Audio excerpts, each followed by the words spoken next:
கடவுளுக்காக இந்த நேரத்தை ஒதுக்கிட்டு வந்து இதை பார்க்கணும், கடவுள் நமக்காக கொடுக்குறாரு அப்படின்னு சொல்லிட்டு வந்திருந்த உங்களுக்கு கடவுள் என்ன சொன்னார் இது மூலியமா?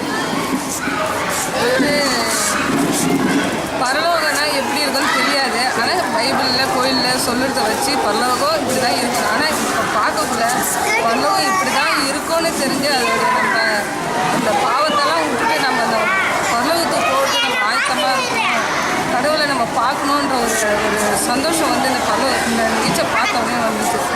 நம்ம சரி பாவம் செஞ்சிருந்தாலும் நம்ம வந்து அதை மறைச்சிட்டு நம்ம நிறைய இது பரலோகம் இதுன்னு தெரியாமல் இருந்தாலும் இதை பார்க்கக்குள்ள இது உள்ளுக்குள்ளே பயங்கரமான ஒரு சந்தோஷம், நம்ம பரலோகத்துக்கே போன மாதிரி ஒரு சந்தோஷம். அப்போ நம்ம இருக்கிற குற்றம்லாம் நம்மகிட்ட கடவுள்கிட்ட போனோன்னா நம்ம பாவத்தெல்லாம் விட்டுட்டு நம்ம கடவுளுடைய வழியில் போகணும் ஒரு ஆர்வம் இருக்காது. இதை பார்க்கக்குள்ள உள்ளே போனோடனே அது பரலோகத்தில் நின்ன மாதிரியே இருந்துச்சு.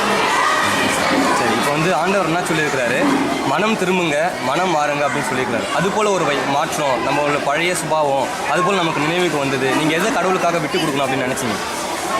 கடவுளுக்காக என்கிட்ட இருக்கிற ஒரு கெட்ட செயல்கள், ஏதாவது கோபம், இதெல்லாம் வந்து நம்ம விட்டுட்டு ஏதோ நம்மக்கிட்ட இருக்கிற ஒரு பாவமான செயல் எதுவும் அதை விட்டுட்டா தான் நம்ம வந்து கடவுள்கிட்ட போக முடியல. அந்த இடத்துல போனோன்னே உணர்ந்து இப்போ அந்த இடத்துல போனோன்னா நம்ம பரிசுத்தமாக இருக்கும், சுத்தமாக பரிசுத்தமாக இருந்தால் தான் நம்ம போக முடியாது. அந்த இடத்துல போனோன்னே